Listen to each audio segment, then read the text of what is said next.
சக்கினிர ஹாந்துரு சத்தின ஹௌரி ஹந்தரகதாம். தோமாவை போல இன்னும் அவிசுவாசத்தோடு கூட நீ காணப்படாதே மகனே மகளே.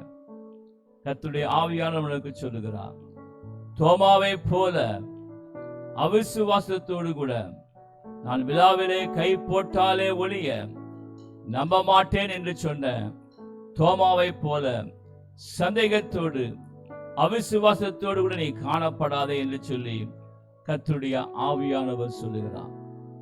காண்கிறதை நம்புகிறதுனாலே லாபம் என்ன? காணாததை நம்புகிறவனே பாக்கியவான்கள், பாக்கியவான்கள். ஆகவே இந்த காலை வேளையில் உன் அவிசுவாசம் நீங்கும்படியாக, உன் அவநம்பிக்கை நீங்கும்படியாக, உன் சந்தேகங்கள் எல்லாம் நீங்கும்படியாக ஆண்டவராகிய இயேசு கிறிஸ்து உனக்கு உதவி செய்வாராக, உனக்கு உதவி செய்வாராக.